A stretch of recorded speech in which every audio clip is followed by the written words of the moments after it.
This episode of Derek and Matt Love Comics recorded December 23rd, 2018. You can find Derek and Matt Love Comics on all the usual places: Podbeam, iTunes, Stitcher, Google Play Music, and TuneIn.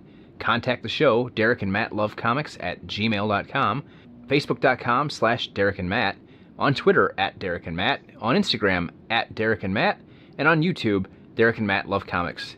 Enjoy the show.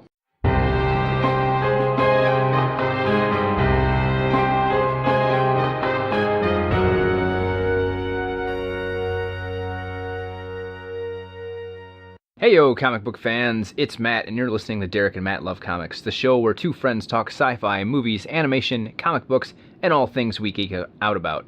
With me is the man who is half asleep, but is all wit, Derek. How's it going, Derek? Thinking about it, I don't know if I'm up to being all wit today. You're probably more accurate to describe me as half-wit. Half-wit and all asleep. Oh, gosh. I'm barely functioning. I don't even know how the heck I'm still awake. So apparently, we still have a show. Do we? This is the first time we've done this in right around a month. Oh, gosh. I think we missed 5 weeks, maybe? I'd have to look it up. So, quickly, hold on, I'm trying to turn my Facebook Messenger off because people won't shut up. Show podcast. Oh, there it is. Options. Turn chat sounds off. That'll work. So yeah. Been a long month. Without getting too much into things on my end, the combination of retail at Christmas and a series of health problems, I had no time to do anything. And I don't remember, did you have an excuse for not doing the show, or is it all on me?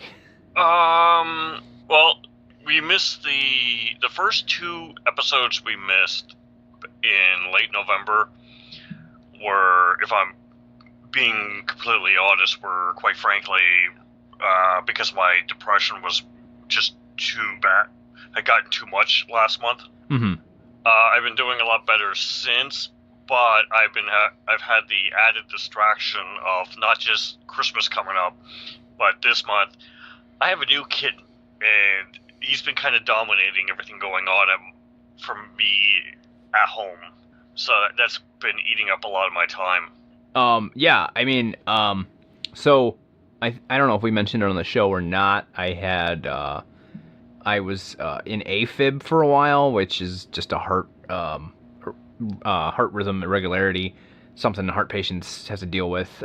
So they do this procedure called a cardioversion to get you back in normal rhythm. It's in layman's terms, they're shutting your heart off and turning it back on, but to try to see if it comes back on right, like you would do with a computer. It involves like a defibrillator, electric shock type thing. That went well. They got it on the first zap. I went in for a follow-up on that, and they realized that the time I was in AFib put extra stress on my pacemaker and had finished off my pacemaker's battery. So then I had to quickly get a new pacemaker put in because my cardiologist is retiring at the end of the year, and he did not want to leave with any of the loose ends. So he was rushing to get all this done. Otherwise, we probably would have stretched it out over the course of a couple months. But I was in work, I was out of work, I was in and out of the hospital a couple of times. I was in and out of the doctor's office constantly, trying to get all this taken care of before the new year. And I've barely read a comic book in the last month and a half. I have seen a lot of movies, and I actually went to the movies a good couple of times, like when I was during my couple of my recovery periods that I had. But I've barely read a comic book in the last month. I am so happy I did not have to follow that up with, I was depressed and now I have a kid. So thank you for letting me go first. Well, that's just how it is. He's a cute kitten. Oh, he's adorable. I was thinking, whoever coined the phrase "death of 1,000 cuts" must have had a kid, because my legs right now look like I had an accident in a razor blade factory. Well, how do you think I feel, man? I'm on I'm on blood thinners, and Bud does the same thing, and he's not a kitten anymore. Oh, I'm not kidding. My thighs are just like a roadmap right now. And I've had cats before. Well, a cat before, and he used to scratch me up whenever I first got him. But nothing prepared me for the amount of scratches I have today. Yeah, but yeah, right. Oh, go ahead. Go ahead. I was just gonna say I don't have the complication of blood thinners though. Yeah, I was gonna say back in November when they first put me on the blood thinners, like the day that they put me back on blood thinners, Bud kind of popped all his claws on one hand and got a hold of my leg. So there was like the 5 marks perfectly spaced on my calf, and I just now am not able to see any mark from that. It was like red big claw marks for a month. Oh yeah, it's like that on my upper thighs, where it's just like a whole bunch of the bright red marks all over. I don't know. My little guy I named him Rocky. He is about 4 months now, and he was the runt of his litter. So he's a little guy, although I've been surprised at how quickly he's growing. But he's starting to get more aggressive this past week, and I'm wondering if that's because he's starting to slowly get closer to sexual maturity. It could be that. It could just be that he's comfortable in his environment now. That's true, which I guess that would be a good thing. Oh, he's laying next to me and he's grooming himself. I So cute, mister. I purposely keep the cat out of the room when we're recording. He's an attention hog. So we had a schedule going to the end of the year. I don't know what the schedule is going to look like from this point on because we missed so much. We will do the Invincible episode at some point that we were supposed to do. I know we've put that off a couple times now and said we were going to do it, and we haven't. But that was just the way all the scheduling worked out. I'll be totally honest with you. I never even finished reading the trade for that episode because of all the stuff that came up. It's sitting right here on my nightstand with the bookmark in it, and I'm about halfway through it. I never got around to it. It was if I don't take this the wrong way, but if Stan Lee hadn't passed away, we wouldn't have done the last episode. It would have been nothing from the previous episode to this one now. And we last minute said we have to do something. We can't not talk about Stan Lee. So it's just been too crazy. It's been too hectic. I've said before on the show, unfortunately, this is not our first job, and as we've said before, it's not any of our jobs. It's a hobby at best, I think we determined. So for those reasons, it was all the stuff I had going on. It was like, this is the thing that's going to have to suffer for me to get all this taken care of. And it wasn't the only thing that suffered. As I said, I've barely read a comic in the last 6 weeks. So, but my original plan on the schedule going back from January of last year was to do a Charlie Brown Christmas for our Christmas episode. And I decided this week, I was feeling pretty good. I got kind of most of the range of movement back in my arm. I'm not as sore as I was for the last week. My scar is healing nicely. I said, let's try and do a podcast, and we'll do Charlie Brown Christmas. And it's a half-hour episode. It shouldn't take us that long. And then we'll maybe talk about some of the stuff we've done, although, 6 weeks to cover. Then again, I said I didn't have a lot of time for stuff. So I'm sure we won't hit everything, but that's where we're at. So, yeah, main topic, A Charlie Brown Christmas, originally aired December 9th, 1965, written by Charles M. Schulz, directed by Bill Melendez, based on Peanuts by Charles M. Schulz. This is the first Peanuts animated special. We already kind of, when we talked about Great Pumpkin, we kind of both said that we prefer Great Pumpkin as actually the pinnacle of Peanuts animation. So that kind of already shows where we're going to be at on this one. However, this one is really good, especially for their first time at bat. They start very strong. I don't think, not that I'm jumping to the rating or anything, but I don't think that there's really anything that doesn't work in this special. I just feel that Great Pumpkin being an original story with some of the bits from the comic strip, but this basically being a collection of bits from the comic strip, I think Great Pumpkin just holds together better as a cohesive story than this. Right. And the thing that always strikes me about this when I watch it, I love every moment of it, and I've watched it so many times, I've got it completely memorized. We watched it last night, and it was one of those things where like I'm half paying attention to it, but yet I'm doing every line. I'm like almost saying every line out loud to you, and I'm purposely avoiding doing that so that we're actually watching the episode because I know it so well. But it always surprises me when it's over because it's so short. Like it's 22 minutes, but like not a lot happens. Oh, really? 25 minutes according to Wikipedia. So are we gonna do the review now, or are we gonna wait? Well, let's quickly hit the plot, and then we'll get into it. So plot, courtesy Wikipedia. The Peanuts are celebrating the start of the winter season by ice skating on a frozen pond and singing "Christmas Time is Here." Leaning against the nearby fence, Charlie Brown tells Linus that despite the traditions of Christmas presents, Christmas cards, and decorations, he still winds up depressed, but is not sure why. Linus dismisses Charlie Brown's attitude as typical, quoting Lucy, "Of all the Charlie Browns in the world, you're the Charlie Browniest." Charlie Brown's depression is only made worse by the goings-on in the neighborhood, most of which show his peers' rampant commercialism. He encounters Violet and sarcastically thanks her for a Christmas card he had never received, only for Violet to proudly snipe back that she never sent him one.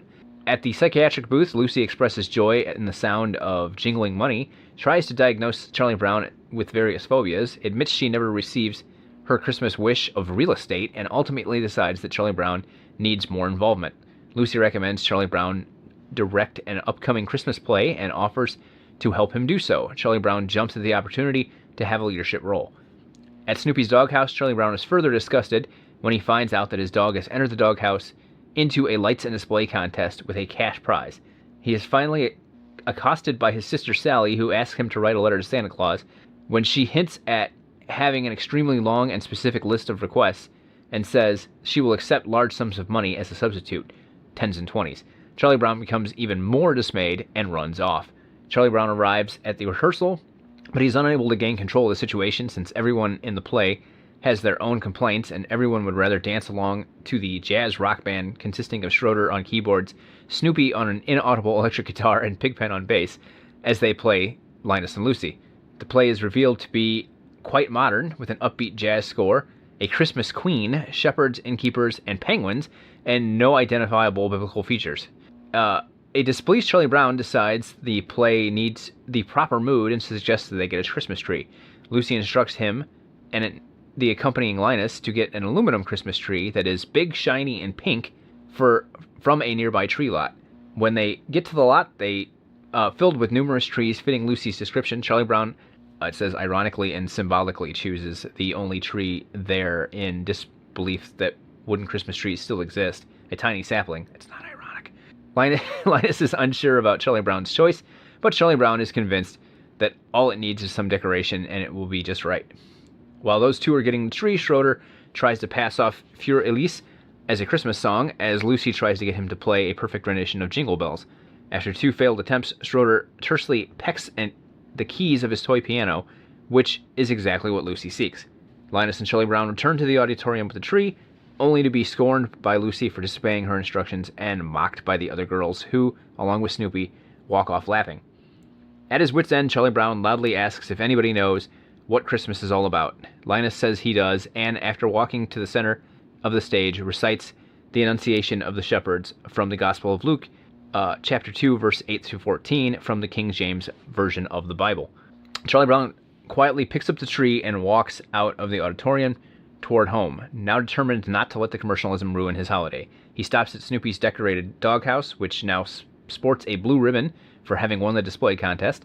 He takes a large ornament from the doghouse and hangs it on top of the tree, but the branch, seemingly unable to hold the ornament's weight, promptly droops to the ground. Believing he has killed the tree and that he has ruined everything as usual, Charlie Brown walks off in despair. Linus and the others, realizing that they were too hard on Charlie Brown, quietly follow him to Snoopy's doghouse. Linus admits that he always liked the tree while gently propping the drooping branch back up in an upright position and wraps his blanket around the base. and when the others add the remaining decorations from Snoopy's doghouse to the tree, Lucy agrees. They start humming Hark the Herald Angels Sing. Charlie Brown returns, surprised at the humming and the redecorated tree, and the gang all joyously shout, "Merry Christmas, Charlie Brown." They all begin to sing Hark the Herald Angels Sing, and Charlie Brown joins them as the special ends. So that's the plot. Like I said, not really a lot happens. They decide they're going to have the play. They go to the school to start setting up the play. They go to get the tree. They come back. Everyone laughs at him. He leaves. Then they go back to the doghouse. That's basically it, besides the little, like, Jingle Bells interlude. Thoughts? Okay, I'm going to compare this to the 1992 Charlie Brown Christmas special. That one is, I believe, all of a sudden blanking. It's Christmas time again. Christmas time, Charlie Brown, right? It's Christmas time again, Charlie Brown. Again, okay.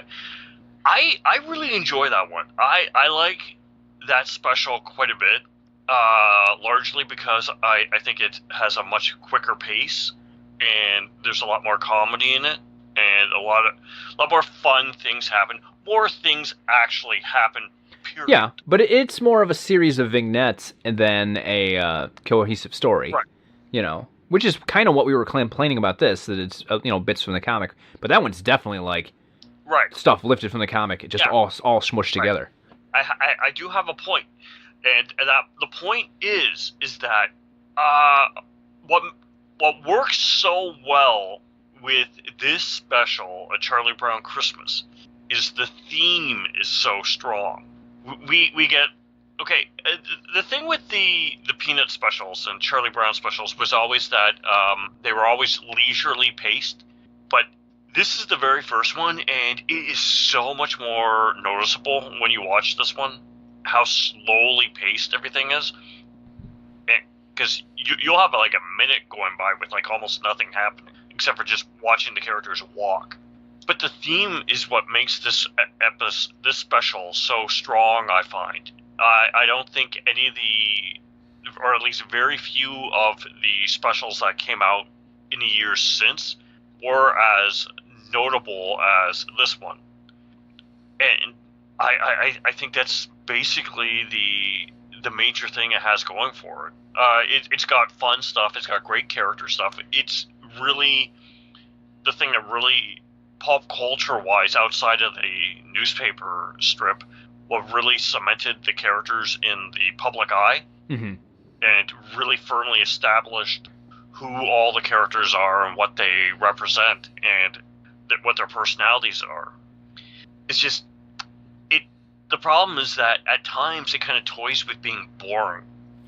Yeah, I don't know if it's because I grew up with it, but I never find it boring. But I totally get what you're saying, because it does have this leisurely pace. So, the story has always been that, I think it's CBS, because CBS is where it originally aired. Whoever was producing it, like, that no one was confident that this was going to be any good. They were worried that they had cast, they had cast the real kid actors to play the kids instead of casting professional voice actors. Everyone was worried about there being a jazz piano score instead of, basically a, rousing pop Christmas type soundtrack. There's no laugh track, which was a staple of TV at the time. The type of tone, the type of pacing, the type of animation. The producers in the network thought the project was going to be a disaster. Supposedly, they had they completed the show 10 days before it aired. So supposedly they watched it like at a screening before it was broadcast, and one of them, who was it? I think it was, Melendez. After they finished watching it, said we killed it. he was embarrassed. He's like, I can't believe we ruined. We got this great property and we ruined it. And it was one of the animators who told him, this is the best special that I'll ever work on. This is going to run for 100 years. One of them was right and the other one was wrong. So quickly, the program premiered on CBS, December 9th, 1965, 7:30 p.m. Eastern, preempting The Munsters. It was viewed by 45% of those watching television that evening, which obviously, you got your three networks at the time. Number of homes estimated at 15 million. 15,490,000, placing it number 2 in the ratings behind Bonanza on NBC. Special received unanimous critical acclaim, and the Hollywood Reporter deemed the show delightfully novel and amusing, while the Weekly Variety dubbed it fascinating and haunting. Bob Williams of the New York Post praised it a very neat transition from comic page to screen, while Lawrence Laurent of the Washington Post declared, a natural-born loser Charlie Brown finally turned up a real winner last night. Harriet Van Horn of the New York World Telegram hailed the scene in which Linus recites scripture, commenting, Linus reading the story of the Nativity was, quite simply, the dramatic highlight of the season. Harry Harris of the Philadelphia Inquirer called the program a Yule classic, generating quite warmth and amusement, and Terrence O'Flaherty of San Francisco Chronicle said Charlie Brown was a gem of a television show. Ben Gross of the New York Daily News praised the special's charm and good taste, with Rick DeBrow of the United Press International predicting the Peanuts characters last night staked out a claim to a major television future. That's all stuff that happened. Like, this show airs twice a year. It's still on today, you know. I've never gone a year of my life without seeing it. I mean, it's a cultural staple at this point. Mm-hmm. You know, so they had the success that half of them thought they were going to have and half of them thought they weren't going to have, so...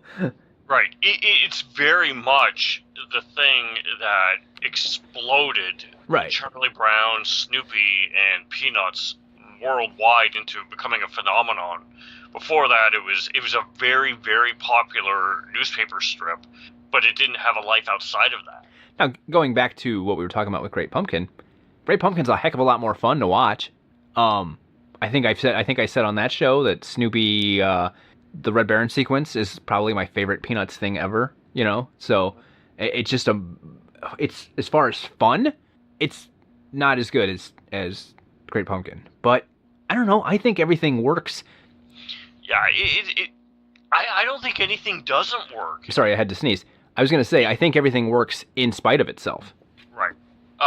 One thing that you did not mention, with all the reasons that were given by the network and people that were connected with the production for why this was going to fail, one of the things that really concerned them was that it was too religious. Yeah. And I've seen comments and jokes about that, like, 30 years later, you know. It's funny when you think about it. It's been 53 years, and it's still regularly broadcast. Yeah. Okay, I'm just going to get into my rating. See, this is the problem I have with this, is that it's difficult for me to not compare this to It's the Great Pumpkin and Charlie Brown. And sorry. And I've been trying to figure out what my rating is for this special. And I just genuinely enjoy It's the Great Pumpkin so much more that I was toying with giving this one a 4-star rating out of 5. Mm-hmm. But the thing is, more than any other Peanut special, this one has a theme that is strongly behind, and it's constantly pushing that theme, and it never really deviates from that. And really, I'm going to end up, yeah, I'm going to give it a 5-star rating. I'm changing my rating. It's because I don't know, everything to do with Charlie Brown, his seasonal depression, his frustration with the commercialization of Christmas, which was a thing back then. That's nothing new. People think that, Christmas has gotten crass and commercialized now. No, that has been a complaint since the 19th century. Thing is, all of that, and then the whole thing with Linus and the spirit of Christmas and what Christmas is about and all of that, it's so strong. It doesn't look as polished as it would look just a year later with the later specials. Mm-hmm. But the glue that holds it together is so much stronger than anything that would come after. Plus, it still has quite a few bits that I absolutely love in this one. Oh yeah, there's definitely some great bits in this one. So I'll just get into it since you laid out your rating. I totally give this a 5. I mean, I like Great Pumpkin better, but this is my number 2, and like I said, I've watched it my entire life. I don't let Christmas go by without watching it. I like watching it as close to Christmas as possible, although sometimes I watch it multiple times. I've taken to not watching it when ABC airs it anymore because they stretch it out and they add extra commercials, and it just really bugs me. I mean, I remember the one year they aired it that they had a commercial before there was ever a line of dialogue, and it's like I have it on DVD. I bought it on Blu-ray this year, so now I even have it digitally. Like, why am I subjecting myself to the whims of ABC? So yeah, I watch it a lot. I love the soundtrack. Like, I love the Vince Guaraldi soundtrack. And I'm not really a jazz guy, especially like jazz. There's no lyrics or anything. Well, there's the Christmas Time Is Here, but most of it is just instrumental pieces. That's the funny thing for me too, is that I'm not someone who likes jazz either, but the music that's always been accompanied the Peanut specials is just so much fun. It's peppy. It's energetic. You can't help but like it. Well, this is where we get Linus and Lucy for the first time. The jazz piece by Guaraldi. This is the first place, I believe. I can't think of any place that would have appeared before this, because I think he did it for the show. Appearing in many Peanuts animated specials. A Charlie Brown Christmas introduced the song to television audiences in 1965. Look at that. It was released in 1964 on a Vince Guaraldi album, Jazz Impressions of a Boy Named Charlie Brown. So the year before the special actually aired. But this would have probably been the first place that anyone really saw it, or heard it. So let's kind of get into favorite bits. Okay, I'm going to say one thing. One thing I love about this special is we get two very distinct things with Lucy. We get with her with Violet, and it's the original Patty, right? Yeah. Where just before we get to the climax, whenever Charlie Brown brings the tree, where they are straight out the mean girls. Right. They're actually kind of nasty in the treatment of Charlie Brown, much more so than we would really get in any of the future specials. I mean, they did draw on his head in Great Pumpkin, but... Right. But the thing I find funny is whenever Charlie Brown earlier consults with the doctor, Lucy, she's genuinely helpful and is genuinely assisting and trying to help him and that. And, she's the one... this is Lucy, who has no faith in Charlie Brown at all. And she's the one who gets the idea that he should direct the play. Right. And volunteers to be his assistant. And I don't know, I just find that kind of juxtaposition between the two sides really amusing. And we also end up getting the great stuff with Lucy basically acting as Charlie Brown's enforcer while being the script girl. Right. And yeah, I just find all that... She's kind of on his side for a good stretch of this, despite constantly being against him. Right. And yeah, I just find it very, very interesting when just if you compare it to all the later specials on it, but it's also very funny. So, it's the very first special, and we get a very atypical example of what their relationship is. Mm-hmm. Because it's not quite a friendship.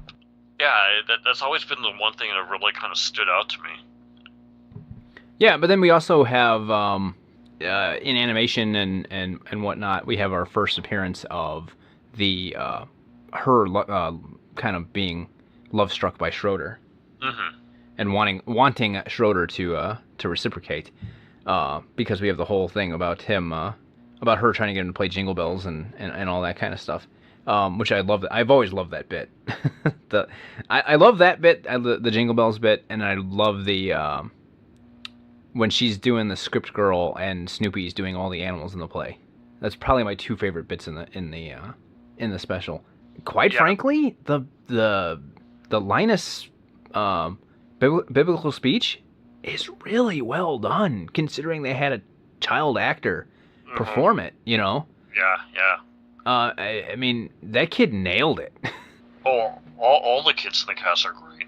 Yeah, but I mean, yeah, they are. I'm not going to say they're not. But look at look at that speech, and this probably like 4 or 5, maybe 6-year-old kid had to do it from memory.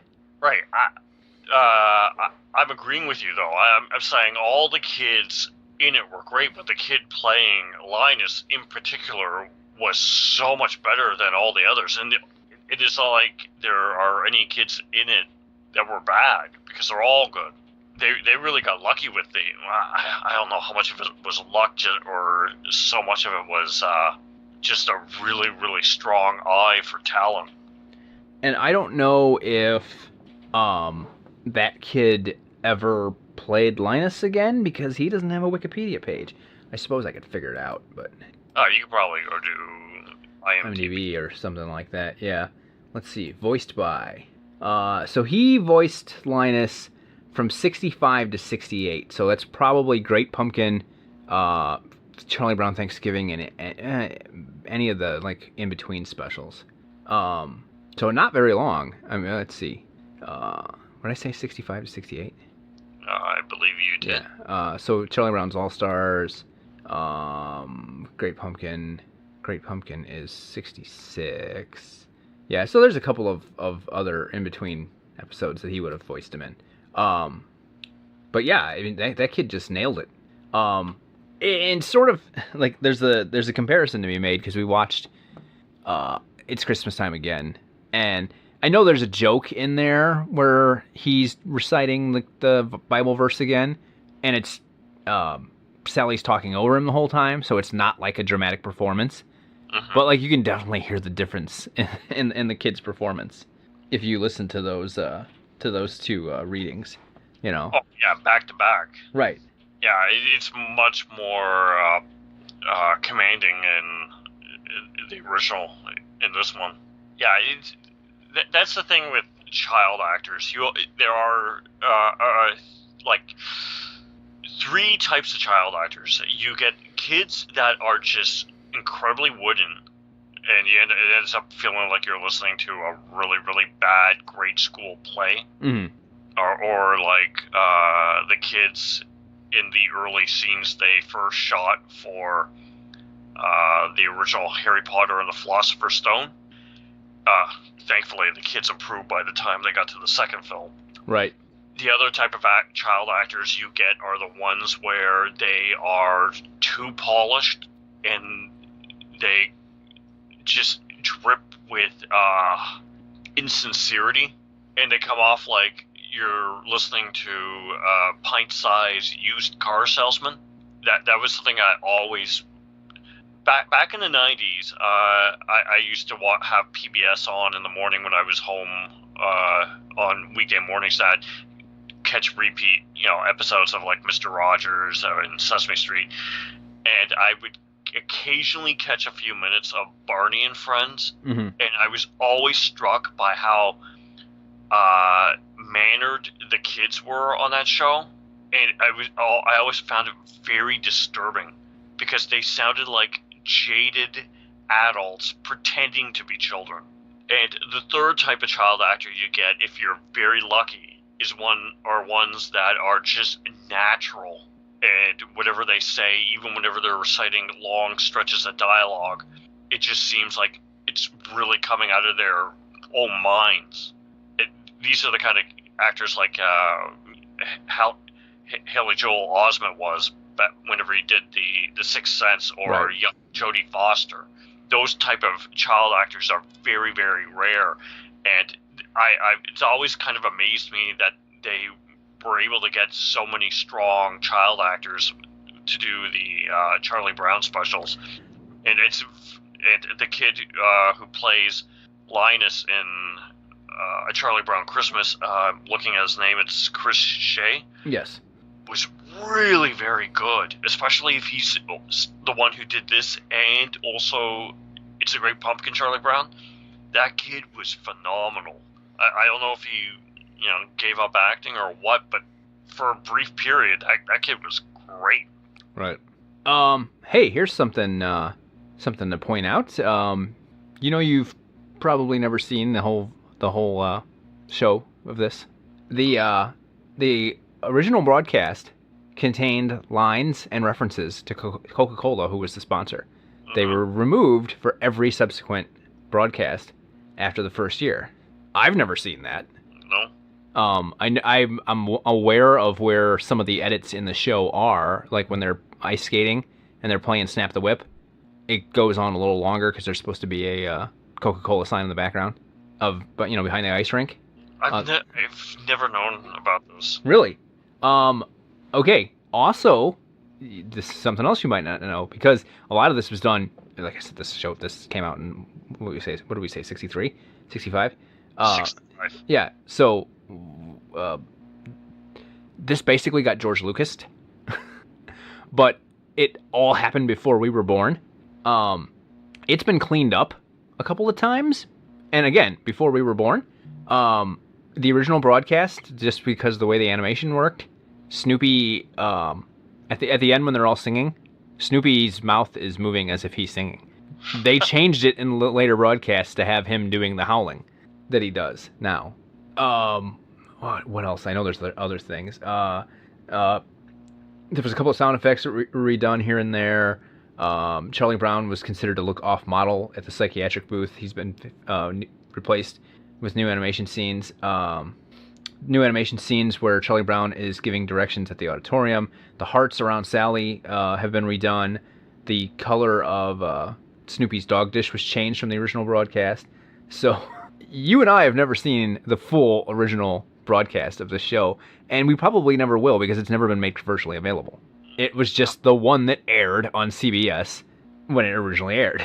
I wonder if you can even find stills from the original animation. I believe, now don't quote me on this because I've looked into this before in the past, but I'm not 100% sure. I believe I've seen a still of the Coca-Cola sign by the ice skating rink or ice skating pond. I don't think I've seen any of the other stuff. And I've looked. I mean, like, since I've been on the internet, I've looked. Yeah, I'm just surprised I've never heard about this before. Yeah, it's one of those crazy things that, like as I said, I know it by heart, but... I can understand all of this. Oh, yeah, no, yeah, I'm not suggesting they did something devious or anything like that. I totally get why they did it. Oh. But it's just weird to me that, like, one, this was done, two, it was done so long ago that it predates us, but it kind of greatly goes past when the show was released, Right. Well, the thing is, it was an unexpected hit. Right. So I can understand them saying, oh my goodness, this is great, it's a cash cow. We should really fix the things that we half-assed, or the things that were a problem.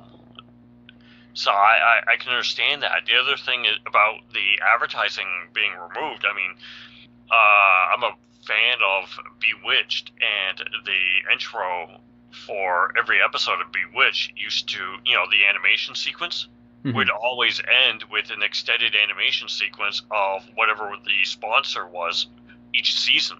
And I've only ever seen, like, grainy shots of those as, like, extras on some of the sets, because those were removed whenever the show went into syndication in the 60s, early 70s.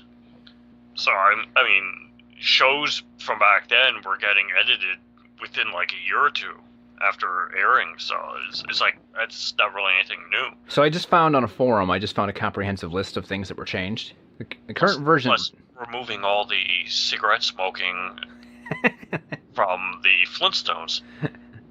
I think those were just commercials. The current version does not have the final verses of Christmas Time is Here in sync very well. Linus does not crash into the Coca-Cola sign. It fades out before that happens. There are different sound effects in places. Charlie Brown no longer looks off-model at Lucy's psychiatric booth. Charlie Brown giving directions with more limited animation is a change. Snoopy's dog bowl is a different color. The hearts when Sally gets enamored with Linus have been redone. The Coke tag in the middle of the special as Charlie Brown and Linus get the tree has been removed. Snoopy singing like a human during the final carol has been changed.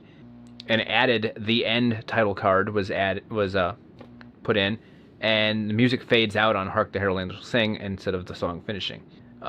This based on clips This is the person on the message board. This based on clips I've seen, comments I've read, stuff I've read, and especially what someone named Steve has told this person, based on what they have saw of a 16mm print years ago, along with what other people had told him. So yeah, it's in this post someone actually mentions this is what George Lucas did to Star Wars. So yeah, the thing about this is that this aired in the original version aired once in 1965, and that was at least half a decade, if not a full decade, before people had anyone had home video recording equipment. Right. Because I believe the early VHS machines were already, or not VHS, but VCR machines were already starting to show up in the early 70s, I think. Mm-hmm. So it makes sense that very few people would have ever, outside of actually watching it when it originally aired, would have had a chance of seeing it after that. Yeah, and I don't know, like, what the plan would have been at the time. Like, would they have thought they were going to run this every year? Like, even if they thought it was going to be a success, would the plan have been to run it every year? Or was this the type of thing they would have made just to run once? Because a lot of TV was made just to run once, right? I think it's obvious that it was made to run once. Because no one had faith in it. Or very few did. It's one of the first, what we think of as the modern Christmas special. It is the first half-hour one.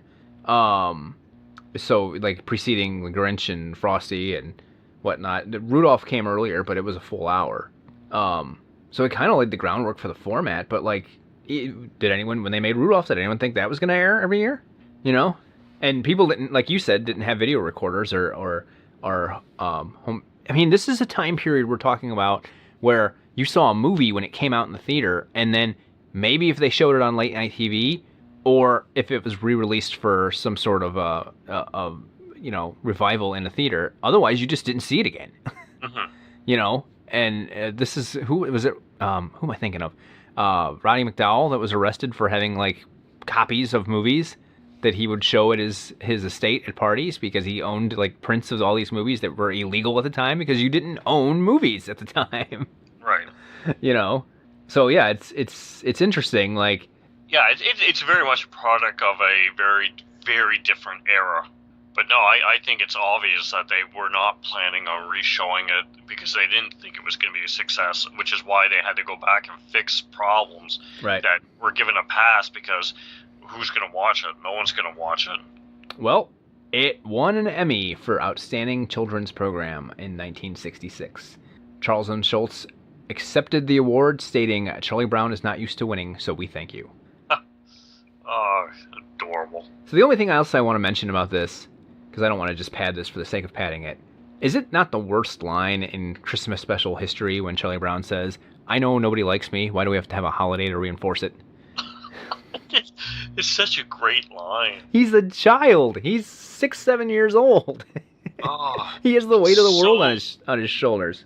He's so cynical. Yeah. I love it.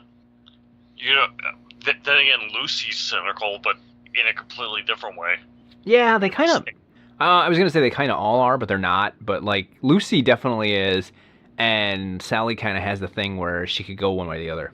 Yeah, I'd agree with that. Yep, I'll continue to watch it every year. I'm sure I'm going to be watching it every year. And I'm glad we watched It's Christmas Time Again. That one has... it has at least one joke that makes the whole thing worth it. And you know what joke I'm talking about. Oh, yeah, I know. So, because that one really plays up the... and this is kind of later in the comic strip that they came up with this idea that Sally just doesn't understand things. and she gets everything confused. So she's playing the angel in the Christmas play, and she's reading her lines, and she thinks that she's supposed to say hark, and then someone named Herald Angel will sing.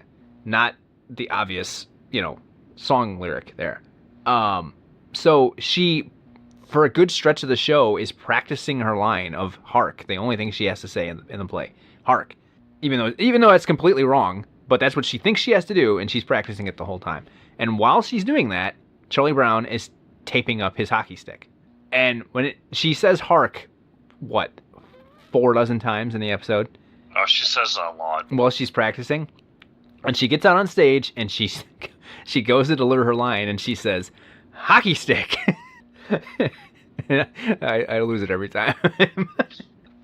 Some of the other stuff in that one... It's very amusing. It's very funny. Like the Peppermint Patty stuff with her not wanting to be the sheep in the play is kind of funny. The little bit of stuff at the beginning when Charlie Brown's trying to sell the Christmas wreaths, that's kind of funny. Him trying to get the money for the gloves for his girlfriend is less funny. The whole selling his comic books and selling his baseball cards and stuff, that kind of drags. We haven't watched I Want a Dog for Christmas, Charlie Brown. I don't even know if you have that one. I don't think I have access to it. And that's a later one. It's later than this one. It's early 2000s maybe. And it's very rerun focused, but I don't mind it. I don't think I've seen any of the specials that were made after 92. At least after I finished high school. Mm-hmm. I don't think I've seen any of them since. Because they started changing when they were aired, and how they were aired. Then they started making them for, like, what was it, Family Channel? Or ABC, yeah.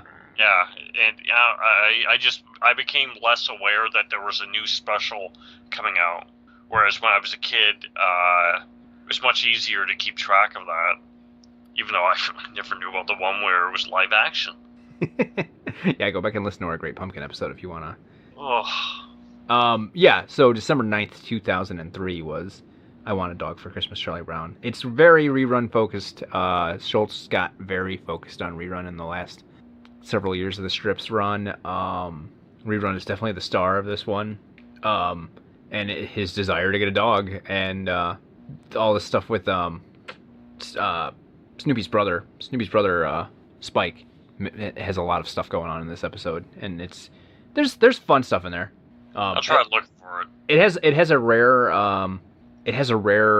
Charlie Brown character breaking the fourth wall moment, because at the end, Charlie Brown's laying in bed and he says, "I always lie awake wondering when will it all end. Then I remember right after the credits." And that's how the special ends. It's kind of weird. But yeah, that's another one. It's like it's probably the worst of the three, but it's up there with the Christmas Time Again. It's comparable. Yeah, you get the odd Charlie Brown special where it's just not very good, and then you have a handful which are just some of the best television moments ever. Right. That's Charlie Brown Christmas. It's the Great Pumpkin, Charlie Brown. But then you get ones that are not that top tier, but they are just really, really enjoyable to watch and just very fun. And I would definitely put It's Christmas Time Again, Charlie Brown, as that category. Because I think it's a genuinely fun special. Yeah, and like I said, there's fun stuff in there, all culminating with the hockey stick joke. Mm. So, I think the brick joke is at the very end, whenever you actually have Herald Angels show up. Oh yeah. That's that's the kicker. That's kind of unexpected, you know. Like, they set up the hockey stick joke the whole time, but then actually to have a kid show up named Herald Angel was an interesting choice. All right, so that is a Charlie Brown Christmas. Like I said, I will watch it every year. I might watch it again this year before Christmas comes, and I just watched it last night. So quickly, we want to talk about maybe some of the stuff we've watched over the last couple of weeks, and have a little discussion about that. Derek's such a perfectionist, he's changing his rating from 4 stars to 5 stars on a run sheet, even though he already said it and no one will ever see this run sheet. Well, it's our record. It's for posterity. Yes. If anyone ever gets our password for Google Docs, they want to know what you rated this show. Hey, if I ever eventually someday have to go back and find out what I rated, I can look it up. Because God knows you won't listen to the episode. No, I won't. Um. Yeah. Oh my goodness. Yeah. It's been 5 weeks since we last did this. Something 6 like that. weeks. Yeah. There is no way I'm going to be able to list everything I've watched in that time. But Christmas 2 days from now. I don't know whenever you're going to be posting this episode. It might be the day after Christmas. It actually, I'm hoping it goes up Christmas Day, but we'll see what happens because I don't know what I've got going on tomorrow as far as time to edit. So. Well, I'll try to keep this brief then. But yeah, with Christmas night, I've been watching a lot of different television. Food Network keeps airing these Christmas cookie contests, special shows and holiday baking shows. I've been kind of watching those. I've watched quite a few movies, but a lot of them have been a lot of Christmas movies that you and I have watched together over Skype. I finally got around to finishing the last 3 episodes of Doctor Who today. No, I'm caught up except for the very last episode. So. Yeah. Okay. I'm just gonna briefly talk about Doctor Who in a moment, but before I get that, just in brief, I had missed the last few episodes of Legends of Tomorrow. I caught up on those yesterday. I mentioned in the past I'm a fan of the British panel show QI, but I kind of fell out of watching it last 2 years, but I've been catching up on everything I've missed for the last 3 series. And that's basically most of it. I have fallen behind on The Flash and Supergirl, although you and I did watch the Elseworlds crossover. But in regards to Doctor Who, I don't get the complaints I've been hearing so much online. But then again, I have to believe that is a small minority, or a very loud minority of people who don't like the current season or the most recent season, because I don't get it. This was a really, really fun season. Yeah, I really enjoyed it. It was your introduction to Doctor Who, right? And like, if it was my introduction to Doctor Who, and if it had not been good, I would have said so. If I wasn't enjoying it, I would have stopped watching it. But I continued to watch it. Yeah, I was surprised. I thought we would be. I thought it would. I wasn't expecting you to watch more than 3 episodes. I'll put it that way. So I was surprised whenever you watched as much as you did. And yeah, you only missed the last episode. I will say I do have one criticism about the final episode of the season. It felt like, story-wise, it was supposed to be much, much bigger. I mean, the stakes in the episode are huge. But it just, for some reason, I don't know what it was. I don't know if it's because the cast for the final episode was so small. It felt smaller than it should have felt. That's really my only problem. We do get some stuff that comes full circle from the beginning of the season, and I did like that we got some closure from a few plot lines, and it does end with a spot where I'm very hopeful for the future. I'm very much looking forward to the New Year special that's airing next week, and I'm very much looking forward to series 12, because I can't wait for the show to come back. It's just I just hope we don't have to wait another 1.5 to 2 years, which has kind of been like the thing that's been going on for the last couple of seasons. Right. That the wait time between the seasons for the last couple of years have been huge. I'm hoping that we're not going to have to put up with a wait that long. I hope we have a new season by, if not summer, certainly by the beginning of the autumn. But yeah, I really enjoyed it. Jodie Whittaker is, I'm just going to say Jodie Whittaker at this point might be one of my favorite doctors. I really like her performance. So, I mean, I have nothing to compare it to, but I really like her performance. Oh, she's great. She is the Doctor. The other thing is, I like the other actors who play the other companions, but Bradley Walsh as Graham has to be one of my favorite all-time favorite companions now. Graham might be my favorite thing on the show. I really like Graham. Oh, Graham is easily my favorite thing on the show this season. As much as I love Jodie Whittaker as the Doctor, I think I love Graham more. Yeah, I don't know. It's just really fun show. And I'm so happy I get to finally actually have conversations about the show with you, rather than me just bring up something about the show and you having no idea what I'm talking about. Well, it was a good spot for me to jump in, so I gave it a shot. So yeah, it worked out well. Do you want to talk a brief bit about Elseworlds? Batwoman's awesome, and it was pretty good.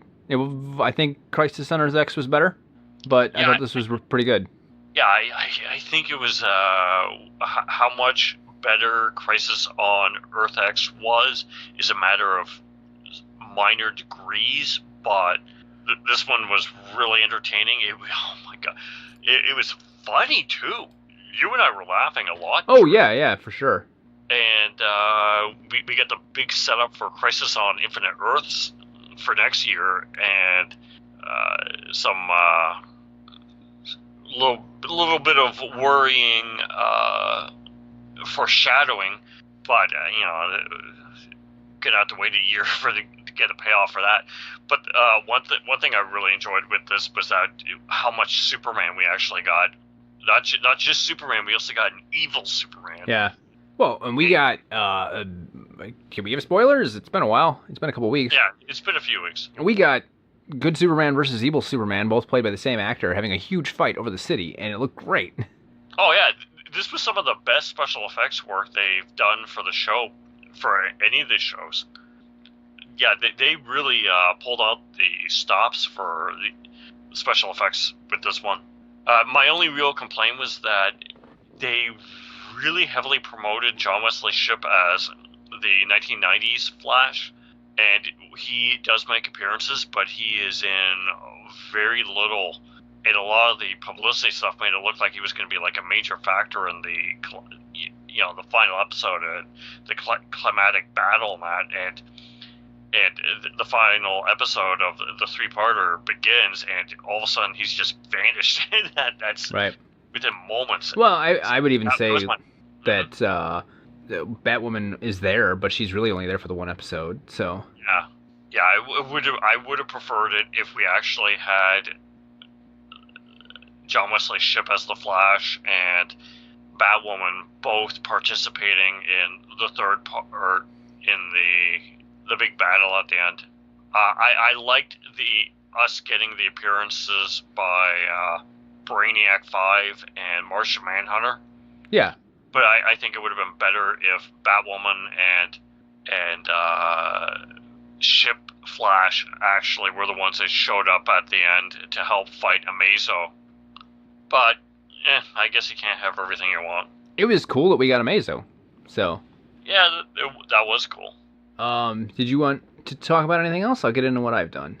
I'm good. Anything else I had on my list is just minor. We hit the major. I hit the major stuff. So I did watch a number of. I have stayed caught up on Batman. So I have been reading that every week, or every other week, I should say. And then as Derek said, when we've been watching a lot of Christmas specials, and Christmas movies, both together and separately, because I watched all all of the Santa Claus movies for the first time in a couple of years, which I watched on my own when I was recuperating. I know the whole thing on that is that everyone loves the first one, and they think there's great diminishing returns with the following ones. I'm not saying the first one's not good, because it is, but it's a different kind of movie, and I just have trouble. I find the middle to be very depressing when it's this whole, like, we think the kid's crazy and we're treating him like a mental patient. It just loses some of its charm and fun and whimsy in those moments.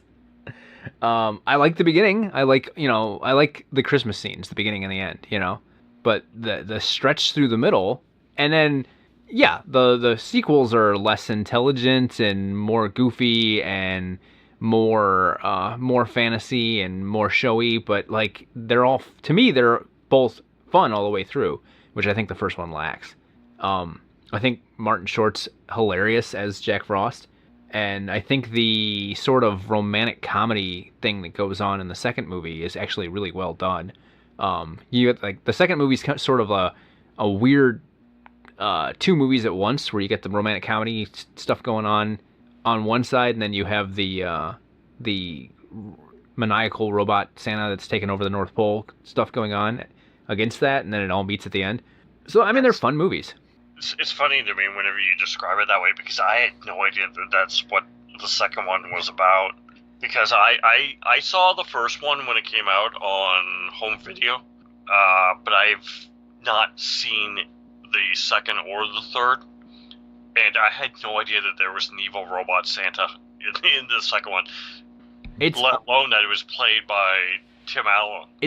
Yeah, because they make a toy duplicate of Santa to run the workshop while Tim Allen's off doing the trying to find a wife thing. That's the plot of that movie, and it's sort of similar to the Futurama thing, because the toy robot, whatever you want to call him, Santa, decides that he basically sets his standards too high and decides everyone's naughty, and then takes over the North Pole to make sure that everyone gets coal. I don't know. It amuses me, so I'll continue to watch it every year. Again, I do like the first one, but it does get depressing to me in the middle. So that actually reminds me of one of the new Christmas movies that we added to our repertoire this year. Was also, I just blanked on the. You talking about Christmas Chronicles? The Christmas Chronicles, yeah. Yeah, I enjoyed it. Kurt Russell as Santa Claus. Who would have thought that would be fun? It was really good, and okay, first of all, you were talking about the kid actor things. There's a kid actor in this movie who is fantastic. Yeah, the girl, she is adorable. She's one of the ones where that fit into my description of child actors who are just genuine. Right. Her acting in that, she's so naturalistic. It seems like she's actually saying whatever's popping into her own head. Like she's not reciting lines. And I just thought she was adorable and charming. So kudos for them finding her. And then, Russell is like, it's a weird mix of like his Western roles, like his Wyatt Earp stuff, and then like Elvis, but it's Santa. But and they do I always like when they do this in Santa Claus movies. They do the whole bit where like he knows who everybody is and can give them their like history of their past being good and being bad and whatever, So he's got decent material to work with. Yeah, the thing that I really liked about it was that they tweaked Santa quite a bit in it to kind of tailor it to Kurt Russell. So as you said, he's like half Wyatt Earp, half Elvis, and the thing that's great is he's still larger than life. He's still this like big grandiose Santa Claus. It's just that he's larger than life and grandiose in a way that's different than what we normally see in a Santa Claus portrayal. Right. He basically says a couple times in the movie that like the common portrayal of him by like on the Coca-Cola cans and that kind of thing is an inaccurate portrayal and one that he's actually not happy with. Oh yeah, we actually get the line from Kurt Russell: "Fake news." Yeah. So you have that, but then like you have him, several times in the special he says that I don't say ho ho ho, which was reminding me of the of the blah blah blah thing from Hotel Transylvania. But Oh gosh, yeah. but then he breaks it out at the end when he's leaving him, and he just looks like this magnificent figure on the sleigh flying off, doing the ho ho ho, and Kurt Russell nails it. It's perfect. Yeah, my only problem with the special was the section with that gang of criminal thugs kidnap the brother. Right. Because the thugs and the situation at their chop shop and their leader were way too intense for a family Christmas movie. Yeah, and it's it's not much of the movie. It's not a big stretch of the movie by any means. No, it's like 5 minutes. It seems out of place to the rest of the movie. Yeah, because they're talking about murdering him and killing the sister, and it's just they seem much more appropriate for something like The Wire. And I'm watching it, and all I'm thinking is, this is a movie that throughout the entire course of the film would be great to watch with your kids. And then you get to this one scene where it's like, this should be PG-13. It didn't fit. The tone was way off. Although it gets saved by the intervention of all the elves. Yeah, I was gonna say they do get beat up by elves. So yeah, that does save it. But it seemed like the criminals like walked in off the wrong movie set. Like they were supposed to be like Jack Black type. Early in his career, whenever Jack Black would play like bad guys in like Never-Ending Story Part 3. Where, just like, it should have been more comical bad guys. Instead, we get guys who are genuinely threatening. Right. It's not Scott Farkas in Christmas Story. No. It's actual mob guys. Yeah. Although I do wonder what 3 grown men, thugs, were doing hanging out in a park in the middle of winter in the middle of the night. It's too damn cold out. They seem like they were just a little bit older than the kid, but the people that were working for back at the chop shop were definitely older. Oh my god! At the beginning, whenever the sister follows the brother and she's videotaping him with his high school friends stealing the car, and I watch it going, those are high school kids. They all look like they're in their 30s. Yeah, a little bit. Anyways, it was a fun movie, and I think I'm probably gonna end up watching it again next year. Yeah, for sure. I mean, I watched it twice because I watched it once with you. I thought it was great. And if they put that on Blu-ray, I would buy it. Yeah, it was definitely a fun flick. So my big things that I did were I saw In the Spider-Verse, which was fantastic. That's the animated Spider-Man movie. I think that Spider-Gwen's going to be a megastar after this movie. She was great, and Miles is definitely great as well.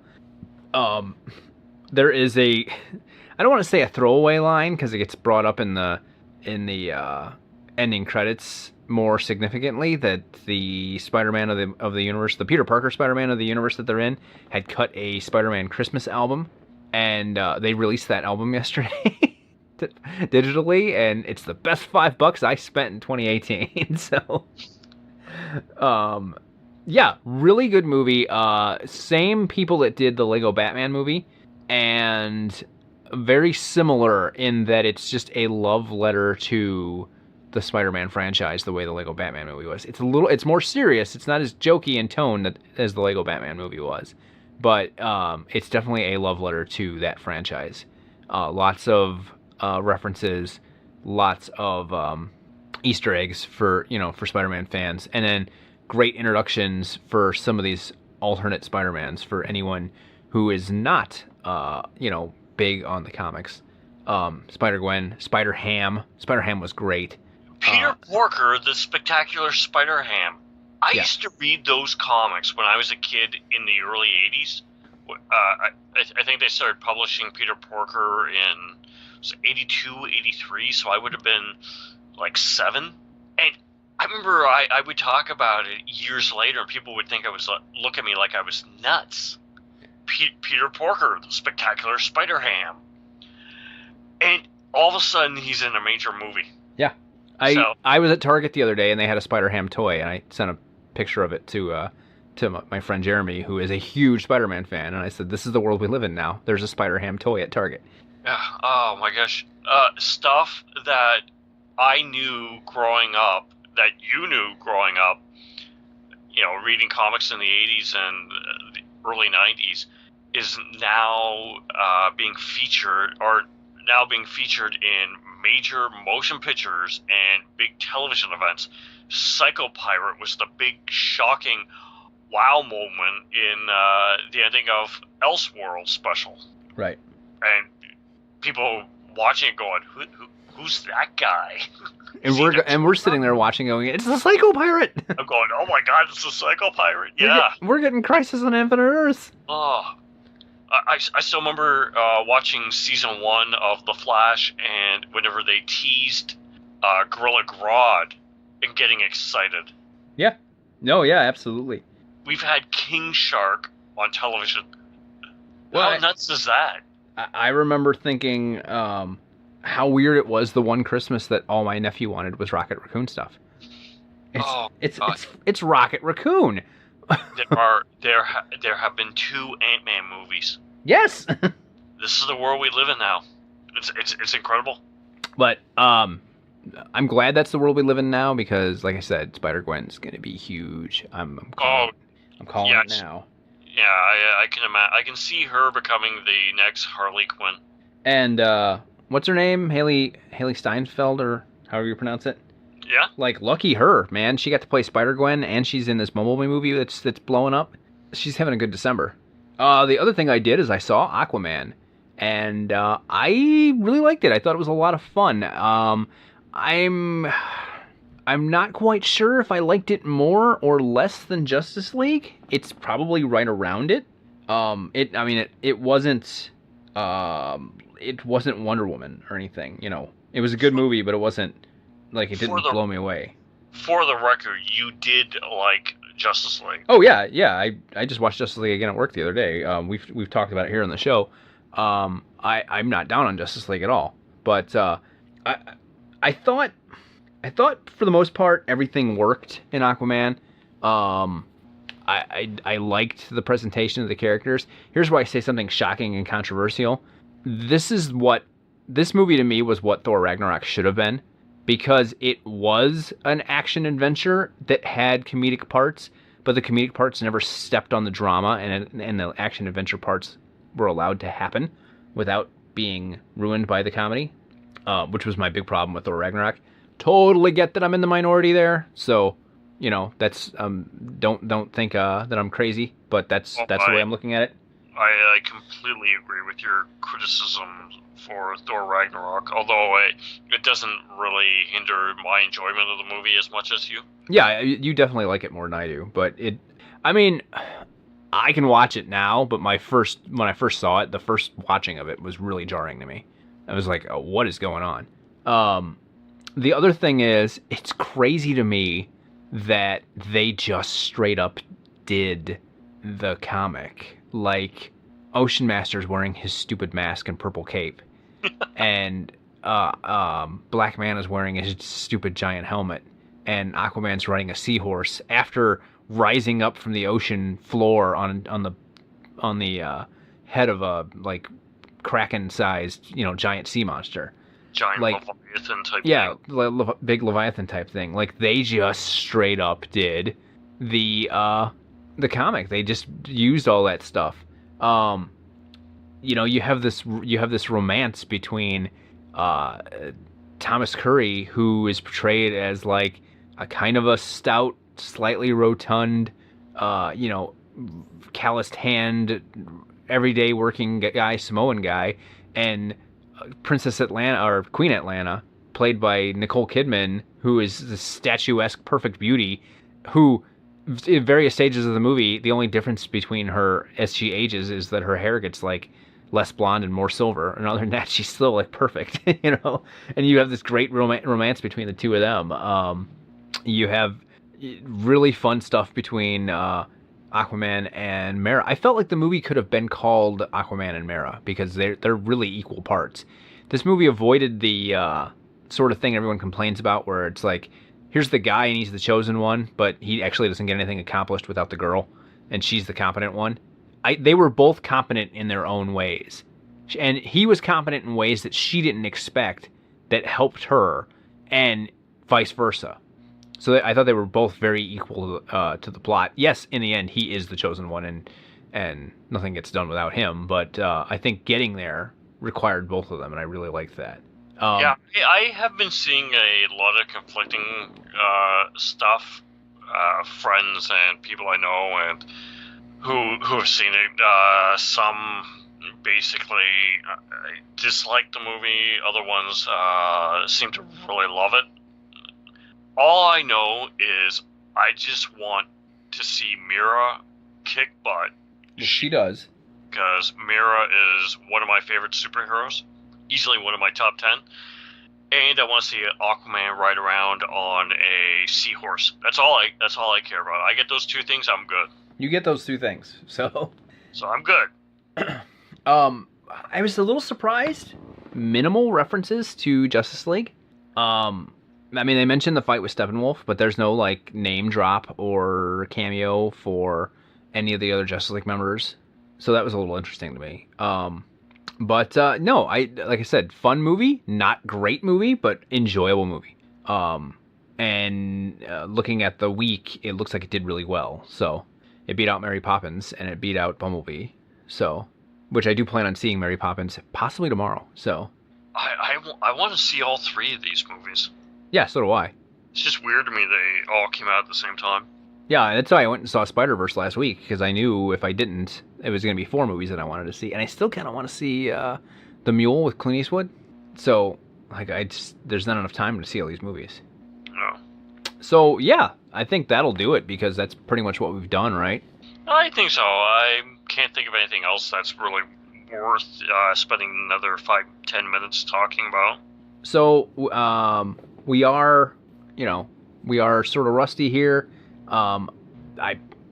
Right now the plan is to continue to go back to the weekly recording. I don't know what we're doing next week yet, so we're not going to announce what we're doing for next week. But look for us in the usual places. And you can always contact the show, Derek and Matt Love Comics, at gmail.com, facebook.com/Derek and Matt, on Twitter at Derek and Matt, on Instagram at Derek and Matt, YouTube at Derek and Matt Love Comics. Find us on iTunes, Podbean, Stitcher, Google Play, and TuneIn. Please give us a subscription or a rating on iTunes. It really helps us out. And of course, you can find any information on the greatest comic shop in the galaxy at galacticgregs.com or facebook.com/galacticgregs. Music for this episode was the Hero Theme and Adventure Meme by Kevin MacLeod, Incompetech.com, licensed under Creative Commons by Attribution 3.0 license. We have nothing on the run sheet. Derek, do you have a sign-off? I just want to wish everyone a Merry Christmas and Happy Holidays. I will definitely back up that sentiment. Merry Christmas to everybody. Happy Holidays. Have a good New Year, and hopefully we'll be back in full effect as the New Year begins.